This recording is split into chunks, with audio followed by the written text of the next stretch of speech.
बिहार के लोग कितने हैं। नहीं, दुर्घटना का जिम्मेवार कौन है ये तो वहाँ सरकार जो जांच कर रही है। केंद्र सरकार, जब प्राइम मिनिस्टर खुद वहाँ बैठे हुए हैं, खुद आज शायद उन्होंने कोई बैठक बुलाई हुई है, तो स्वाभाविक तौर पे जांच से ही निकलेगा। मैं तो कोई जांच की एजेंसी नहीं हूँ। मैं मेरी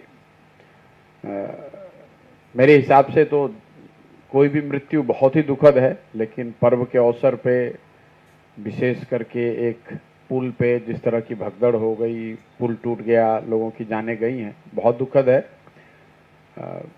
लेकिन जो ऊपर से समझ में आ रही है बात की, वो चूंकि छठ के पर्व पे हुआ है, बहुत सारे लोग, मोरबी का जो एरिया है वहाँ पर बहुत बड़ी संख्या में यूपी बिहार के लोग रोजगार मजदूरी के लिए उस एरिया में रहते हैं। तो वो नाम अभी जारी होने दें तो पता चलेगा कि उसमें यूपी बिहार के कितने लोग हैं, और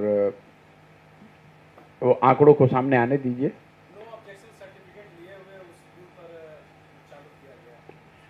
नहीं, देखिए, जो कुछ कुछ तो गलती हुई होगी। उसके पुल तो 150 साल पुराना है, तो स्वाभाविक तौर पे नया कंस्ट्रक्शन तो है नहीं, तो जो गलती हुई होगी उसके मेंटेनेंस में गलती हुई होगी।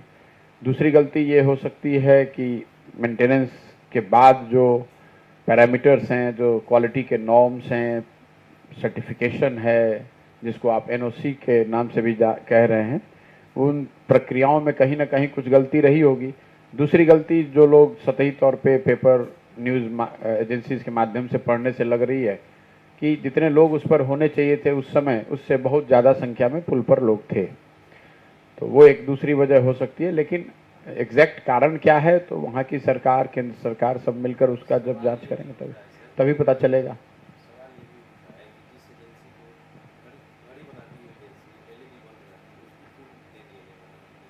देखिए, इस पे फिर मैं कोई उस पर टिप्पणी करने की स्थिति में नहीं हूँ, इसलिए कि जिस एजेंसी के पास उस पुल का मेंटेनेंस का काम है, और जो मीडिया के माध्यम से हम लोग को जानकारी है, क्योंकि मैं तो वहाँ हूँ नहीं और मुझे कोई विशेष जानकारी नहीं है, लेकिन जो अखबार पेपरों में जो पढ़ के जो पता चला कि यही एजेंसी उस पुल का मेंटेनेंस 2008 से कर रही है।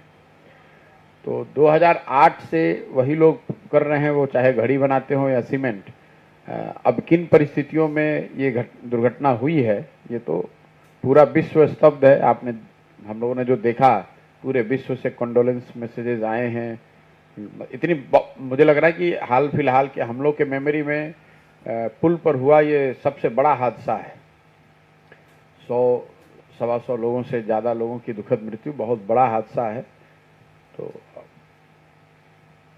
चंपारण में आपका 1 महीना पूरा होने जा रहा पदयात्रा का, इस दौरान आपने क्या फील किया यहाँ?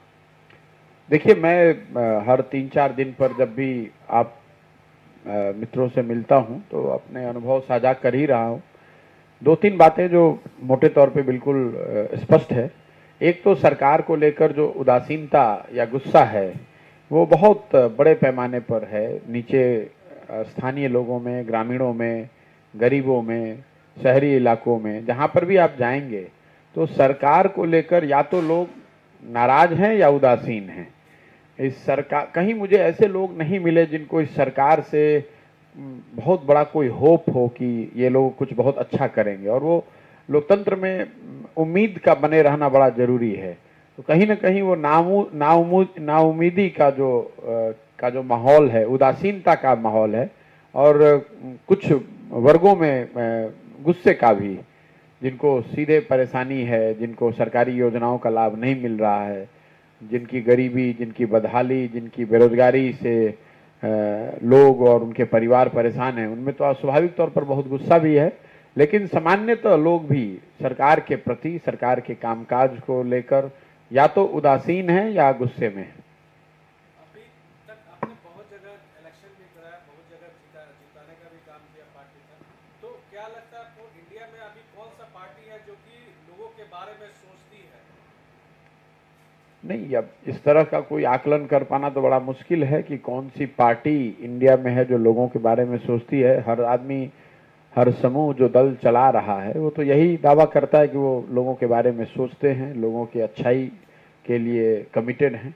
तो मैं उस पर कोई ऑब्जेक्टिव कमेंट तो नहीं दे सकता हूँ, लेकिन सवाल ये है कि जो लोग भी सरकार में रहे हैं, कम से कम बिहार के नज़रिए से पिछले 30-40 सालों में उन्होंने जो कुछ भी काम किया या करने का दावा कर रहे हैं, अगर उसको एक बार को आप सही मान भी लें, आप मान लीजिए कि लालू यादव जी के राज में सामाजिक न्याय का काम हुआ, हम लोग मान लें कि नीतीश कुमार जी जो आर्थिक विकास का दावा कर रहे हैं, बिहार के विकास का दावा कर रहे हैं, अगर उसको सही भी मान लें तो भी जो सच्चाई है वो तो आपके हमारे सामने है।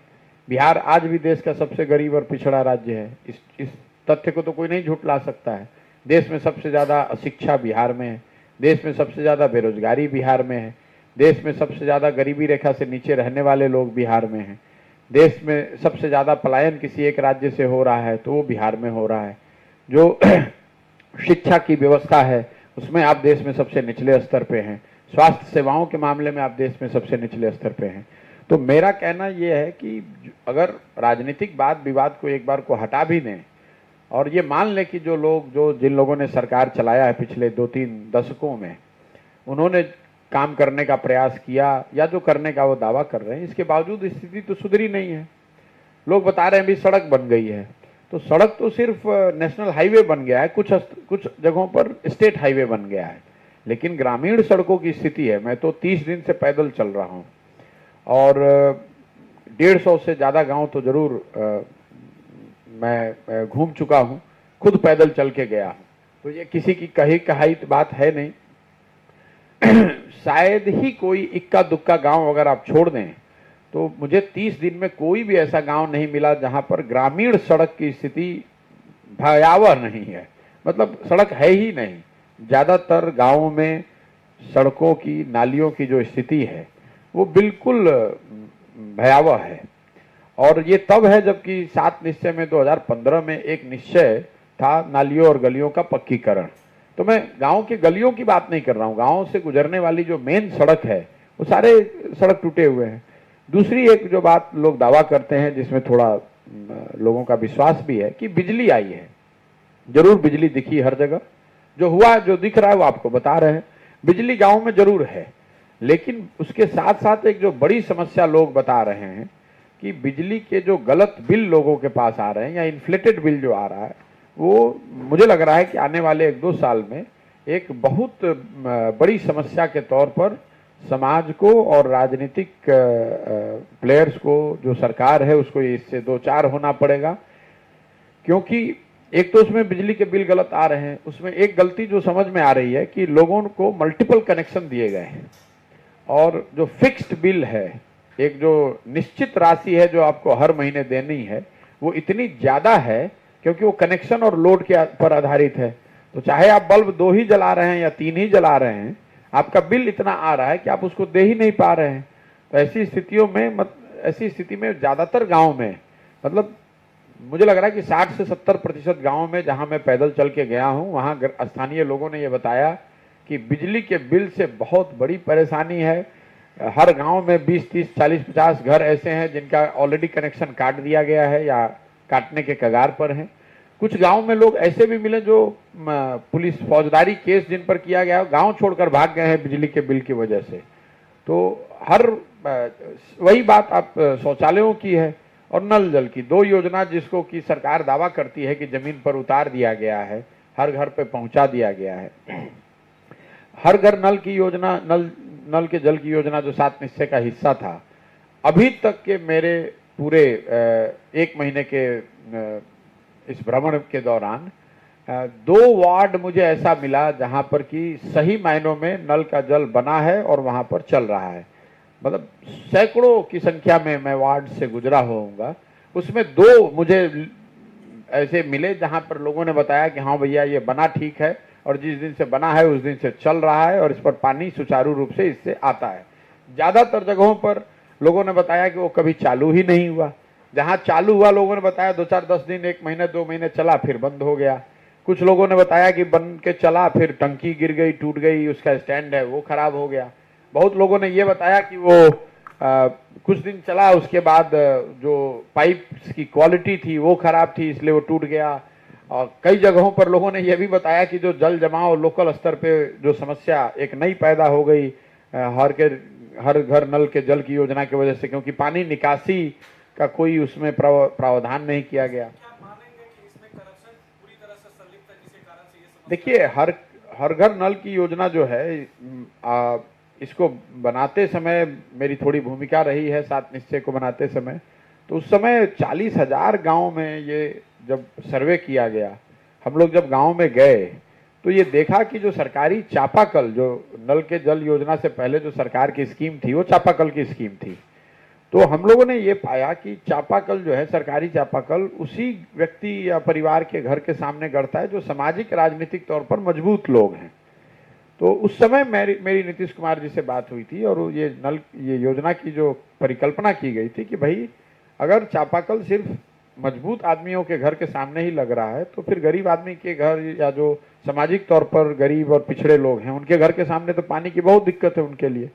तो ऐसा होना चाहिए ताकि हर घर में नल पानी पहुंचे, इसकी परिकल्पना की गई। बहुत बड़ा बजट भी बनाया गया।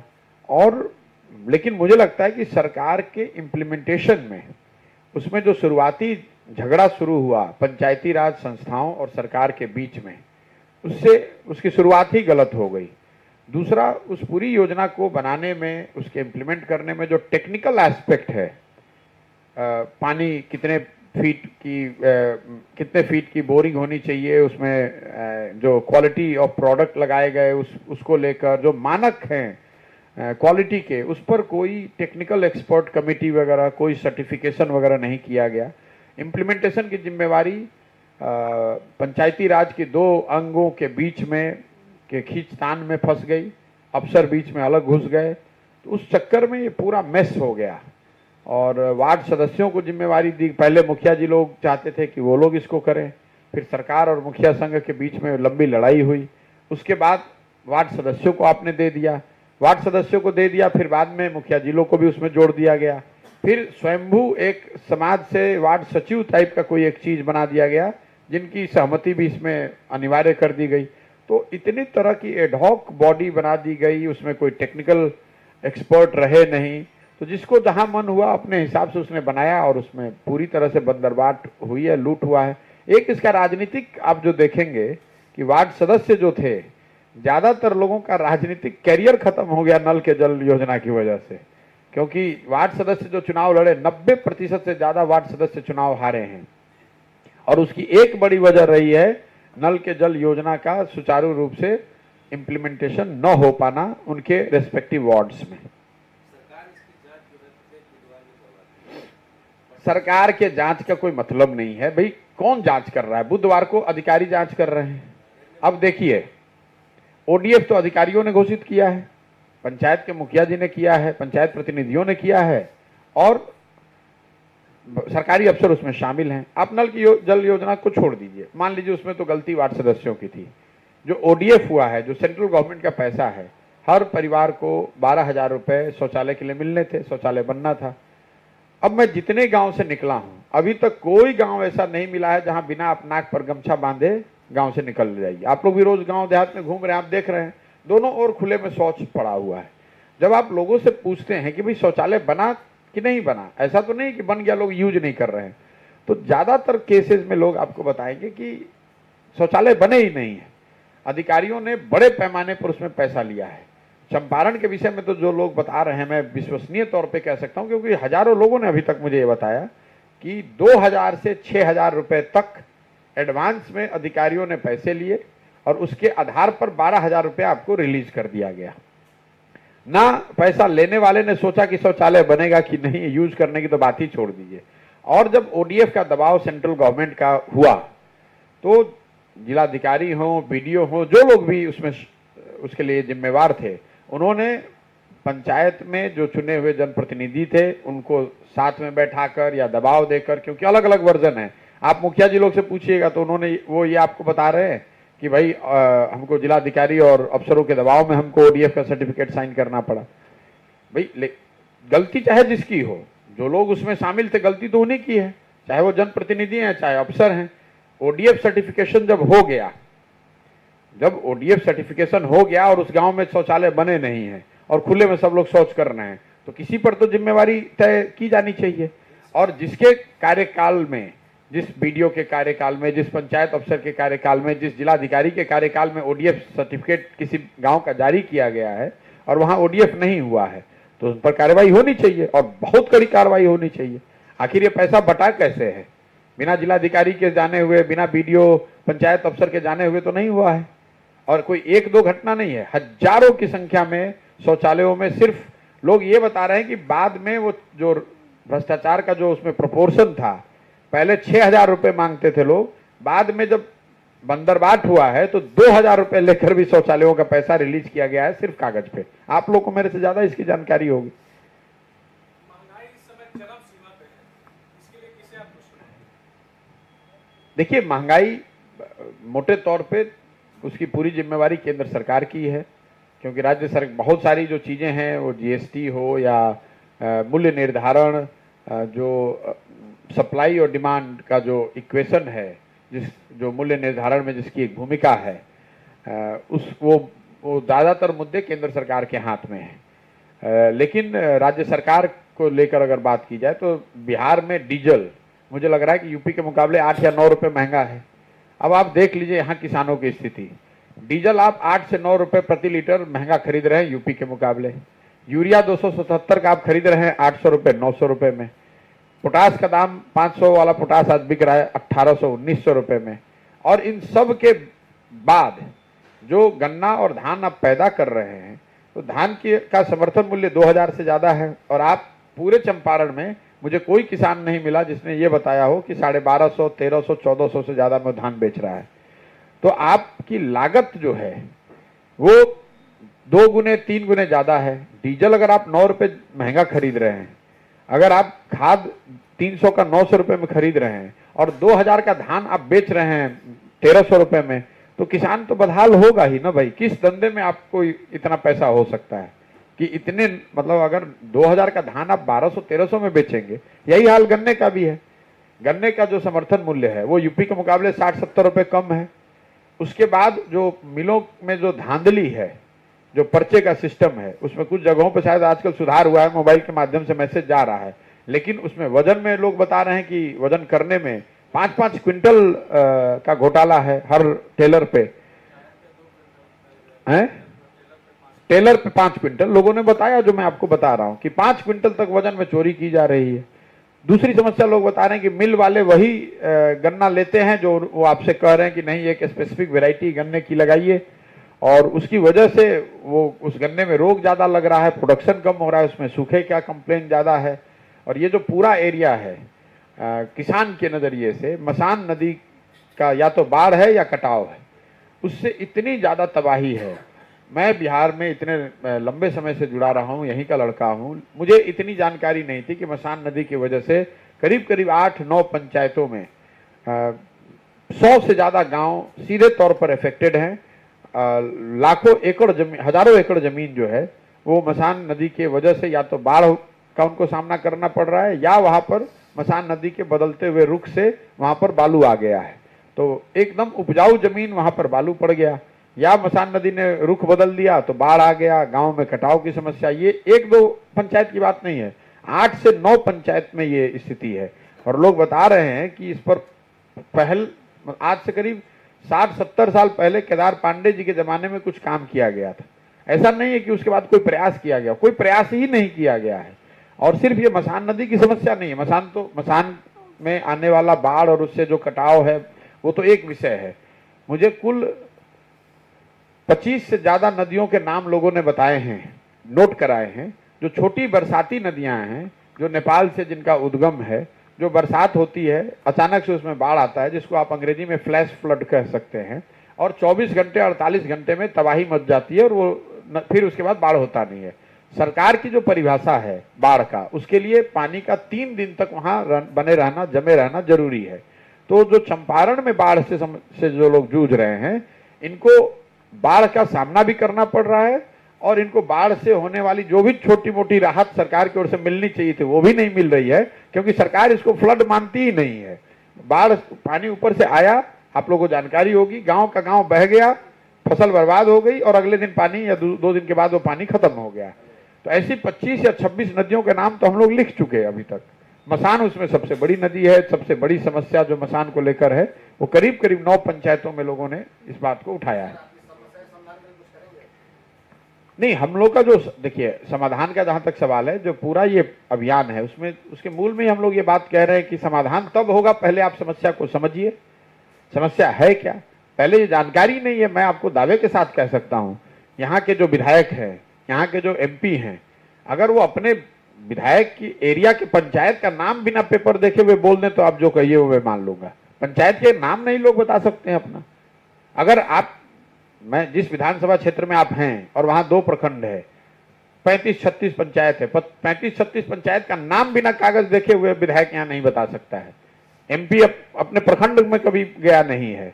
यहाँ पर डीएम है, मैं ठकराहा पिपरासी वाला जो एरिया है नदी के उस साइड वाला, लोग बताते हैं कि 3-3, 4-4 साल के कार्यकाल में डीएम वहां एक बार विजिट ही नहीं करता है, कोई अफसर जाता ही नहीं वहां। कैसे विकास होगा। ठकराहा से लोग आए थे, पिपरासी से लोग आए थे।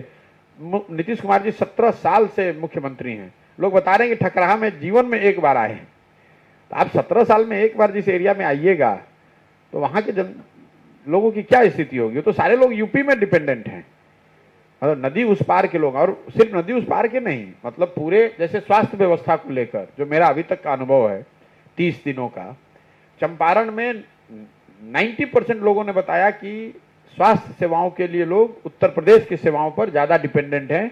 और यहाँ 5,000 से 12,000 रुपए तक एम्बुलेंस का या गाड़ियों का किराया देकर लोग कुशीनगर, पडरौना, गोरखपुर जाते हैं, बेतिया, पटना नहीं जाते हैं। अब ये समझिए कितनी भयावह स्थिति है। आप स्वास्थ्य व्यवस्थाओं की बात कर रहे हैं और यहाँ के लोगों को यूपी पर जाना पड़ा। ये पूरे बेतिया की मैं बात कर रहा हूँ। और जो 4 ब्लॉक हैं, मधुबनी, पिपरासी, ठकराहा, वो जो चारों ब्लॉक हैं, वहां पर तो इतनी भयावह स्थिति है कि वो नाम के लिए बिहार का हिस्सा है। वो हर चीज के लिए, जितने बच्चे वहां मिले उनकी पढ़ाई कुशीनगर और उसके आसपास के एरिया में हो रही है। जितने लोग मिले वो वहां उनका धंधा, बिजनेस सब कुछ यूपी के साइड में है। जितने लोग मिले वो रोजमर्रा की अपनी सारी जरूरतों के लिए यूपी की सेवाओं और वहां के इंफ्रास्ट्रक्चर पे डिपेंडेंट है। तो ये बिहार के लिए इतनी दुखद बात है। और यही हाल नेपाल से लगते हुए बॉर्डर का है। नेपाल जैसा गरीब देश और जो नेपाल से लगता हुआ एरिया है, इनरवा वाला जो एरिया है, वहां पर आप जाएं तो आप लोगों को ज्यादा बेहतर पता होगा। पूरा जो एरिया है उसमें तो लोग यहां से नेपाल जा रहे हैं मजदूरी करने के लिए। मुझे गांव के गांव लोग मिले जहां लोग मजदूरी करने के लिए नेपाल जाते हैं। बताइए, जहां पर खुद इतनी गरीबी है वहां पर भी लोग बता रहे हैं कि बिहार से बेहतर स्थिति है। पूरे थरवट के एरिया में, करीब करीब पूरे थरवट एरिया में, वहां मैं 15 दिन से ज्यादा था, लोगों ने बताया कि जो महिला कृषि मजदूरों की जो मजदूरी है वो 70 रुपए से 150 रुपए के बीच में है, और वो भी उनको महीने भर की है नहीं। और ये जब स्थिति इतनी भयावह है तो अभी 10 दिन पहले रिपोर्ट आया है, मनरेगा में बिहार सरकार का जो यूटिलाइजेशन है वो देश में सबसे नीचे 39% यूटिलाइजेशन है। मतलब अगर 100 रुपया मनरेगा में दिल्ली सरकार से पैसा आया, जिसका उपयोग यहाँ पर गरीब लोगों को मजदूरी के लिए दिया, रोजगार देने के लिए किया जा सकता था, 100 रुपये में सिर्फ 39 रुपए खर्च किया गया। 61 रुपये वापस गया है दिल्ली, या वो पैसा लिया ही नहीं गया। अब आप समझिए, जहां पर रोजगार की तलाश में इतने बड़े स्तर पर पलायन हो रहा है, वहां पर एक जो सुविधा है जो इसमें बिहार सरकार का पैसा नहीं लगना है, केंद्र सरकार का पैसा आएगा, उससे कुछ आपको राहत मिल सकती है। फौरी राहत तो जरूर हो सकती है, उसका आप यूटिलाइजेशन 40% पर है, कोई पूछने वाला नहीं है। तो भाई यहाँ अब आप जो गरीब है या जो यहाँ का नागरिक है, शिक्षा व्यवस्था पूरी तरीके से ध्वस्त है, तो पढ़ाई करके आप कुछ बेहतर अपने जीवन में कर पाए वो संभव नहीं है। उद्योग यहाँ सिरे से एक भी है ही नहीं। जो किसान है, जो कृषि आधारित लोगों की जिंदगी है, उसकी हालत में आपको बता ही रहा हूँ कि यूरिया 277 का 800 में मिल रहा है, डीएपी 500 का 1600 में मिल रहा है, धान 2000 का बिक रहा है 1300 में। तो किसान की हालत तो यही है कि लोग बता रहे हैं कि भैया हम लोग जब पहले खेती करते थे तो 5 साल 8 साल खेती करके कुछ पेट वोट काट के बचा के 10 कट्ठा 20 कट्ठा जमीन खरीदते थे, खेत खरीदते थे। अब स्थिति ऐसी है कि 5 वर्ष कोई खेती करता है तो उसका 10 कट्ठा 20 कट्ठा बिक जाता है। इतनी हालत खराब है किसानों की। और इसके बाद बच गया एक वर्ग जो भूमिहीन मजदूर है, तो मजदूरी यहाँ मिल नहीं रही है। जो पत्थर बालू की समस्या थी, जिसमें बड़े पैमाने पर लोगों को रोजगार मिलता था, उसको बिल्कुल ही बंद कर दिया गया। पुलिस अलग परेशान कर रही है लोगों को।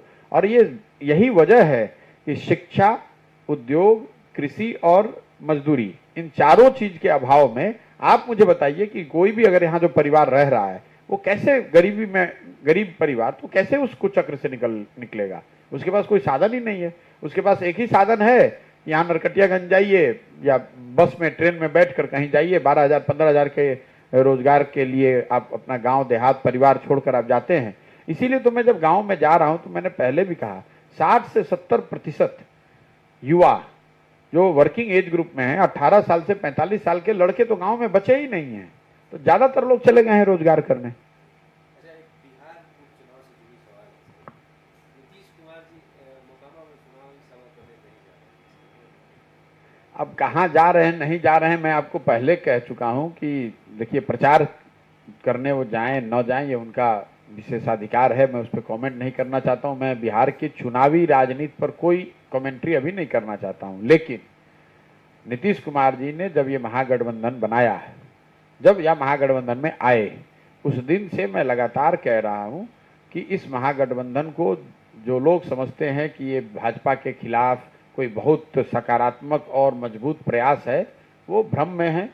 नीतीश कुमार जी मजबूरी में इस गठबंधन में आए हैं और ये बिहार स्पेसिफिक घटना है। कब तक इसमें रहेंगे ये वही जानते हैं। कोई नहीं जानता है कि वो किस दिन इस महागठबंधन से निकलकर कोई नया प्रयोग कर लेंगे। पिछले 6 साल में नीतीश कुमार इस तरह का 10 प्रयोग कर चुके हैं। अब देखिए, अभी बाई इलेक्शन के रिजल्ट आएंगे, उसी के बाद से सिर्फ उठोबल चालू हो जाएगा।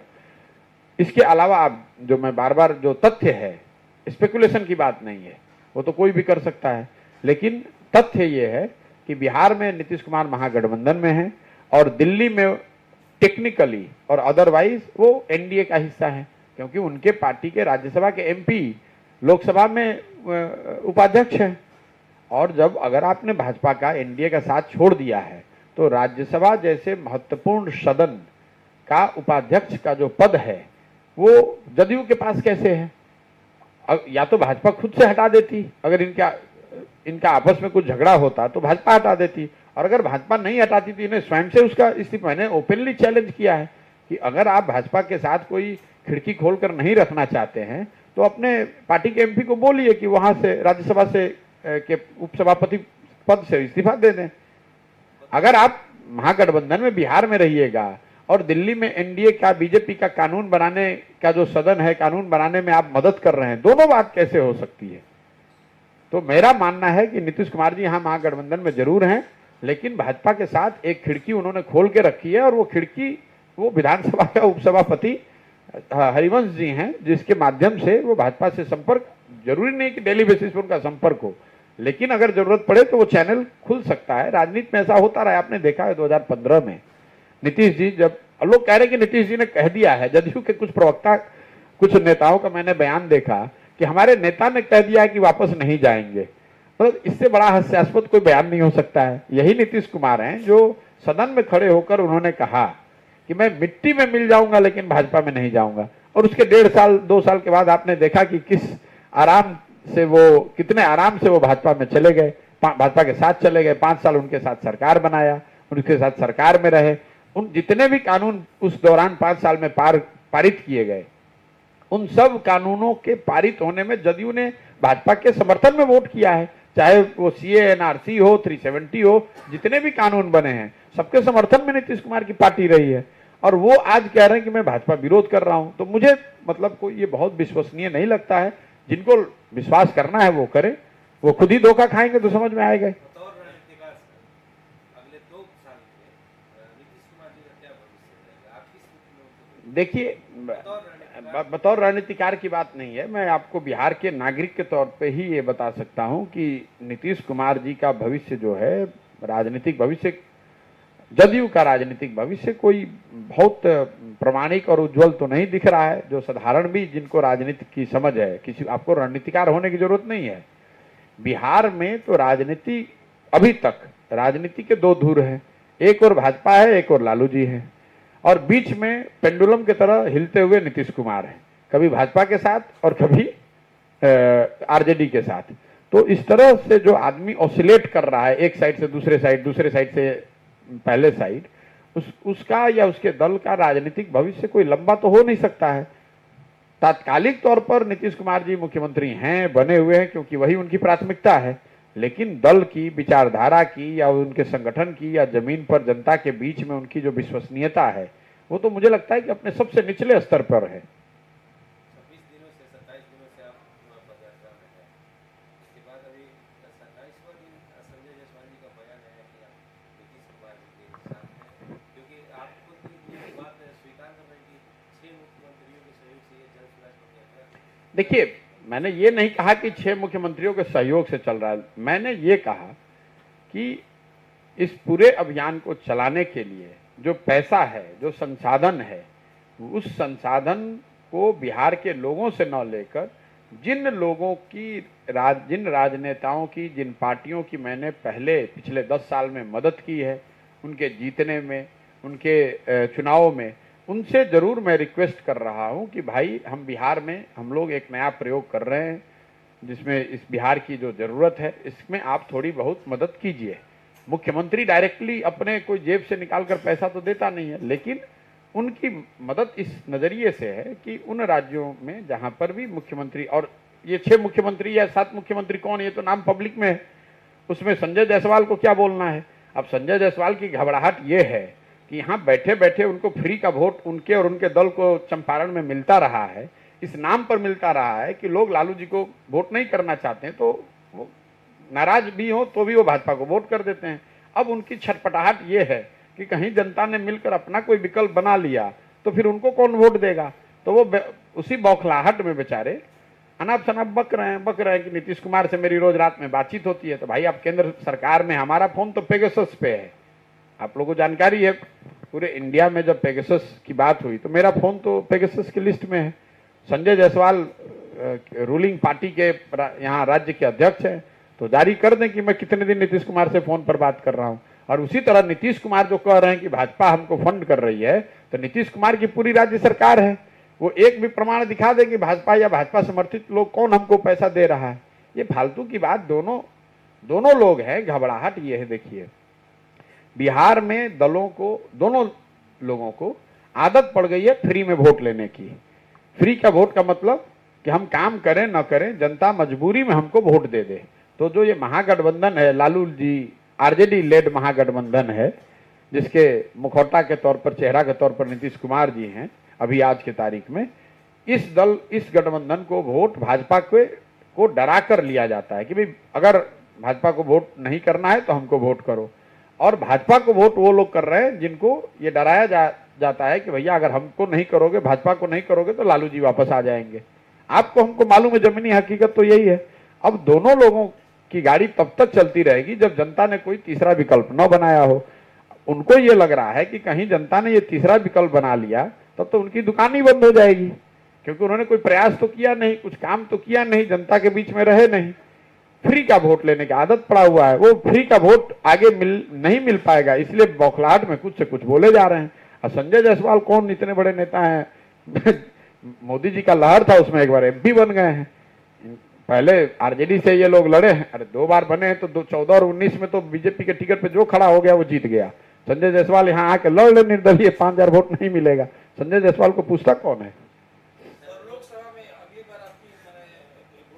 संजय जायसवाल और उनका परिवार आरजेडी अभी पहले लड़े हैं ना, आपको तो मालूम है, आपको जानकारी है कि कब लड़े थे और कितना वोट मिला था? 8000। तो उनकी ताकत कितनी है वो तो हमको बताने की जरूरत नहीं हो, तो चंपारण की जनता ने पहले सर्टिफिकेट लगाया हुआ है कि उनकी ताकत कितनी है। उनके कहने से क्या होता है? और आज की जो भाजपा है उसमें भाजपा के राज्य के अध्यक्षों की क्या भूमिका है? कोई भूमिका नहीं है। ये लोग तो ऊपर से व्हाट्सएप पे मैसेज आएगा, वो अपना बयान देते हैं, वही काम करते हैं। इनकी अपनी क्या भूमिका है? हमको ऐसा तो नहीं है कि मैं भाजपा को जानता नहीं हूँ। जिस स्तर पे संजय जायसवाल जी या ये काम कर रहे हैं, इससे तो बहुत बड़े स्तर पे भाजपा के साथ मैंने काम किया हुआ है, तो मैं जानता नहीं हूँ कि राज्य के अध्यक्ष की कितनी भूमिका होती है।